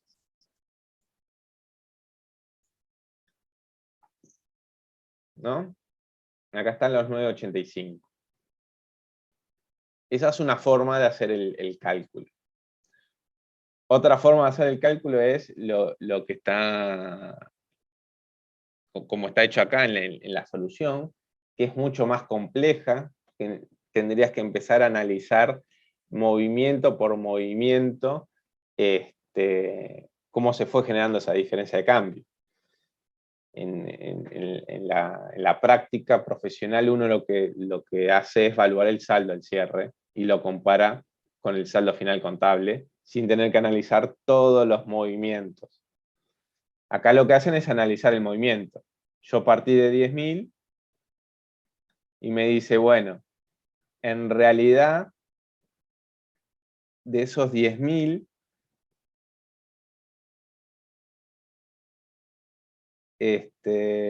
a ver,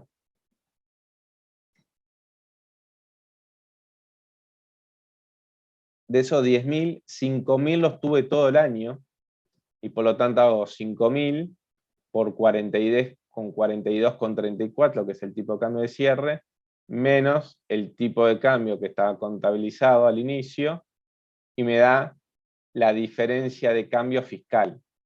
Es decir, en definitiva, esta diferencia fue cobrada, la diferencia de cambio que me generan los cobros y los pagos, terminan estando en el resultado del ejercicio, tanto contable como fiscal. La única diferencia de cambio que me genera diferencia es por la evaluación.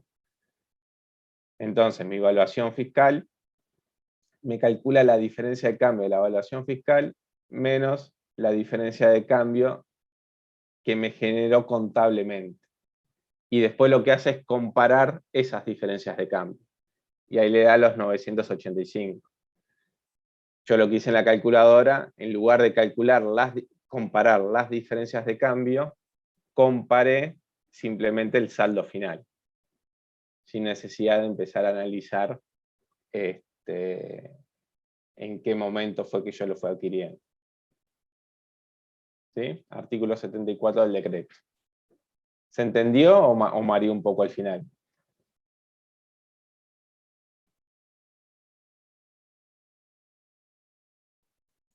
¿Tomamos la negativa como un sí? Bien. Tomamos como un sí. Son las dos formas de comparar. Los saldos finales contables o las diferencias de cambio. Y ahí de vuelta, es un ajuste a la diferencia de cambio de 985. Como esa diferencia de cambio me la generaron ventas en plaza, nosotros la consideramos de fuente uruguaya. ¿Qué hubiera pasado si acá, en lugar de estar analizando las cuentas a cobrar en plaza, estuviéramos analizando las cuentas a cobrar realizadas por una exportación y tengo una cuenta a cobrar con una persona del exterior? En ese caso, esa diferencia de cambio, ¿cómo sería?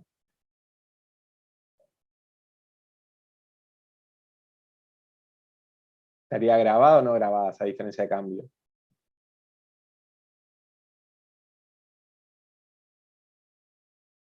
Si yo tengo ¿No sería un gasto asociado a renta no grabada?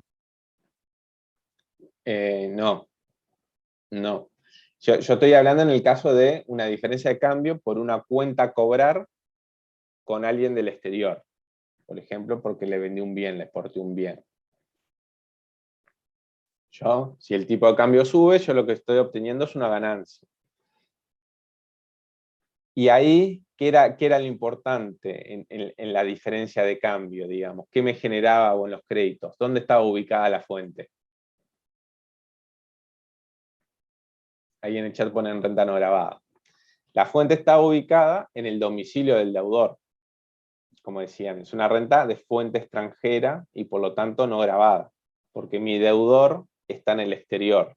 Entonces, como el que me debe plata está en el exterior, las variaciones de ese crédito, producto de las diferencias de cambio, se consideran de fuente extranjera, porque se considera que la fuente es el domicilio del deudor.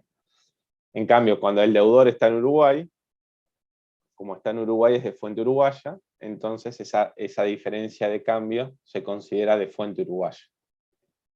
¿Sí?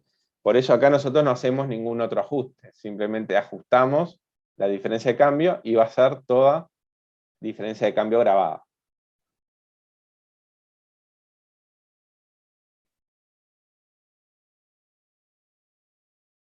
Bien.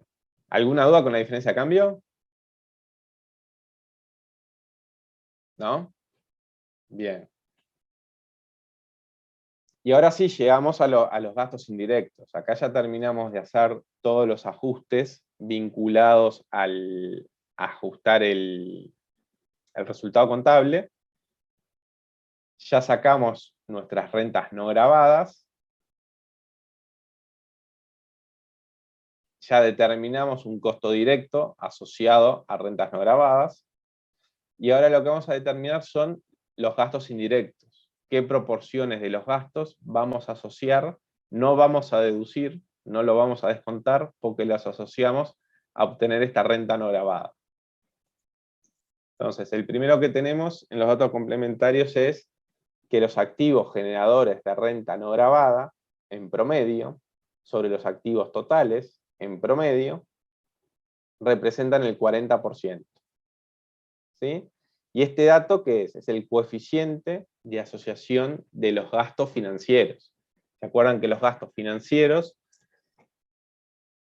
que eran básicamente intereses y diferencias de cambio, esos gastos, esas pérdidas, no las podemos deducir 100%, no las podemos deducir 100%, no se consideran nunca directa nada, siempre se consideran indirectas. Y por lo tanto, cuando tengamos rentas no grabadas, no nos queda otra alternativa que hacer una asociación de esos gastos financieros, que siempre se consideran indirectos.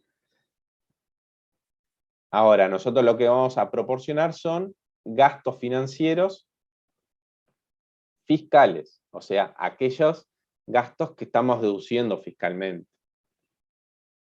Por lo tanto, si nosotros hacemos algún ajuste a esos gastos, los tenemos que contemplar a la hora de aplicarle el porcentaje. Por eso estamos ajustando estos 832. En los datos de la letra que teníamos como gastos financieros. Diferencias de cambio no teníamos. A la hora de asociar los gastos financieros, ¿qué diferencia de cambio es la que nos importa? ¿La generada por quién? ¿O por qué cuentas?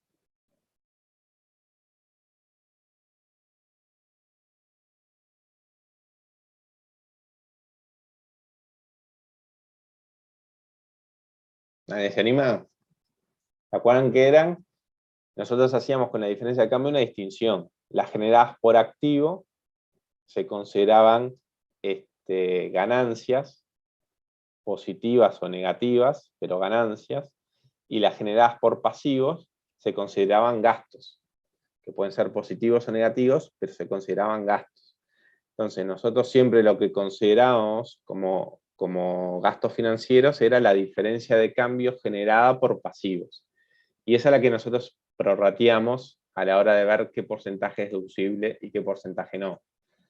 En los datos de la letra nos decían que las ganancias por diferencia de cambio generadas por cuentas de activo moneda extranjera incluyen. Y acá nos va a entender que todas las ganancias que teníamos eran generadas por activos. Y no teníamos ninguna ganancia generada por pasivos. Por eso cuando hacemos la proporción acá no incluimos diferencia de cambio. Porque en este ejercicio se asume que toda la diferencia de cambio es generada por los activos. Entonces, los únicos gastos financieros que nos tenemos en este ejercicio son los intereses perdidos.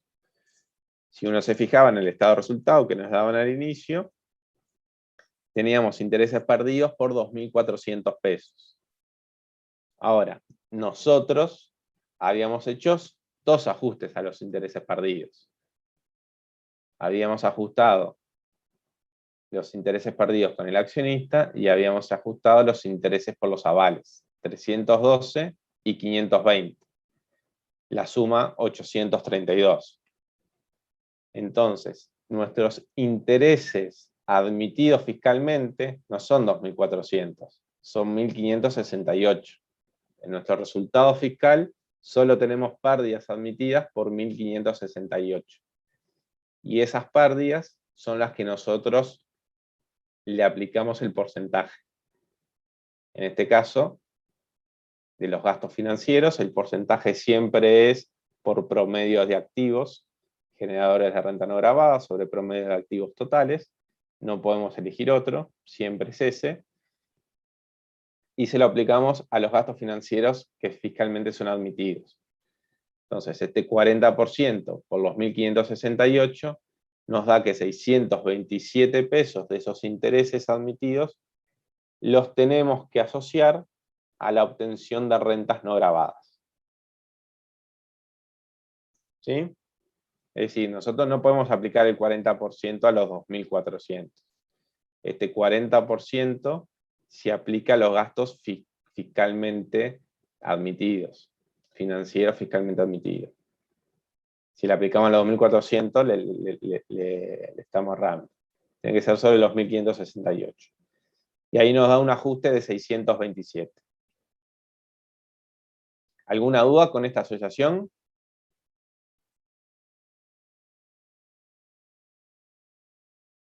Repito de vuelta si quieren. Bien. Asumo. Le voy a preguntar a Diego y Álvaro si eran tan callados con ellos. Asumo que se entendió. Ahora lo que nos queda es la asociación de los gastos indirectos no financieros. Y ahí, ¿cómo era el ajuste? Que ya habían visto en el teórico. ¿Cómo determinábamos los gastos no financieros indirectos?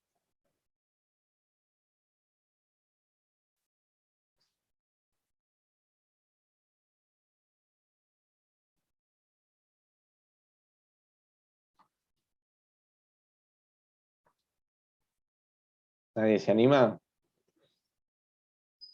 En realidad no hay una receta de cómo determinarlo, sino es en función de los datos que nos da la letra.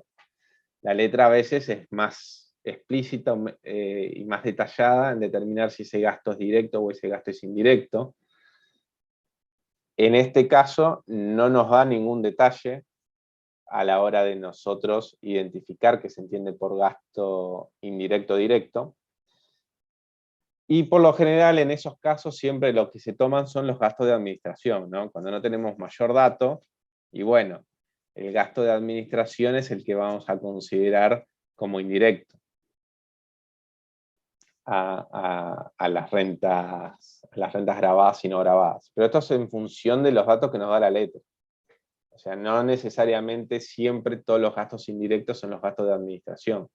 A veces puedes tener en otros egresos o en otros resultados gastos que también son indirectos, que la letra nos manifiesta que ahí también están gastos indirectos. Y a veces podemos tener gastos en administración que la propia letra nos da a entender que esos gastos son directos a algunas de las rentas. Entonces ahí hay que tener cuidado cuando vayan leyendo las letras en los ejercicios. En este caso, no hay mayor dato, por eso lo que se toma como gastos indirectos son los gastos de administración, que son los 17.500. Después, el coeficiente que aplicábamos acá, no estábamos obligados, como en los gastos financieros, que sí o sí tiene que ser el promedio de activos. En los gastos indirectos no financieros, lo que hay que aplicar es un coeficiente técnicamente aceptable. Y el que más se aplica es el de ingresos. Si bien pueden haber otros, según la característica de las empresas, acá el más común que se aplica es el de ingresos. Entonces, ingresos no grabados o rentas no grabadas sobre ingresos totales. Las rentas no grabadas, 52.720, fue la que nosotros habíamos determinado acá. La suma de todas estas rentas nos dan los 52.720.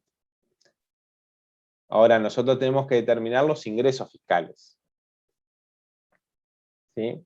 No lo vamos a dividir por los ingresos contables, sino por los ingresos fiscales. Entonces acá nosotros tenemos que determinar cuáles son esos ingresos fiscales. Entonces acá la solución lo primero que hace es copiarnos cuáles son los ingresos que están en la contabilidad. O sea, hasta acá, todos esos que están ahí, a ver si puedo... Todos estos que están acá son los contables, son los que nos aparecen en la contabilidad. Si ustedes van al estado de resultado, tienen ventas locales por 300.400, tienen otros ingresos por 12.800, tienen intereses ganados por 1.660 y tienen diferencia de cambio por 46.207. Todos estos son los ingresos contables. Y después lo que vamos a tener son los ajustes fiscales. Entonces, aumentamos nuestros ingresos por la condonación.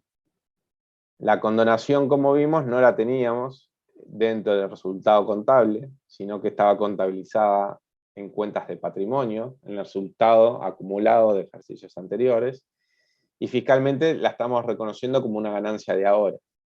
Por eso es que acá sumamos los 250.000 como ingreso de este ejercicio. Lo mismo la mercadería retirada por el socio. En la contabilidad no teníamos ese ingreso de la venta en plaza por 200. Y por eso tenemos que sumar los 200. Lo mismo con la evaluación de las acciones, que nosotros habíamos determinado un resultado por 1.000, que era la diferencia entre 10.000 y 9.000. Ese resultado, ese ingreso, no lo tenemos en el resultado contable.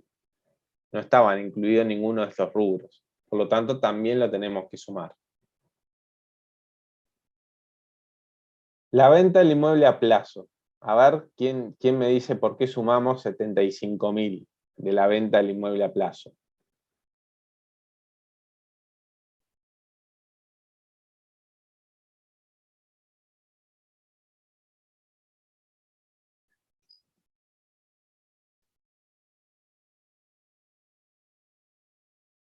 ¿Por qué sumamos ahí 75.000?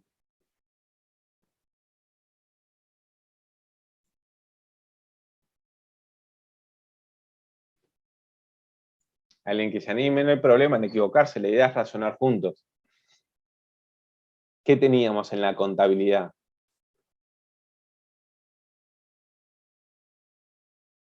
En otros ingresos. Repasen ahí la letra.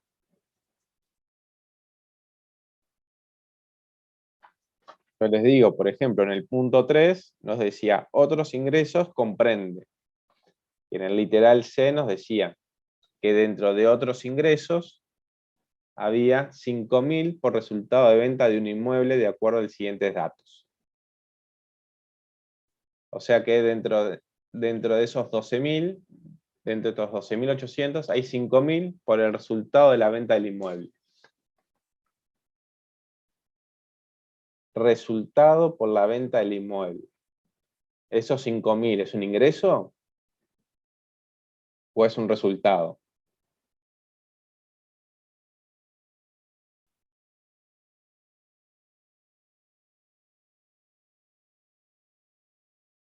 ¿Qué diferencia hay por lo general, no necesariamente, pero a veces con los resultados? En el resultado por venta seguro. ¿Qué es un resultado por venta? Y la Ingreso, utilidad, ingreso menos qué.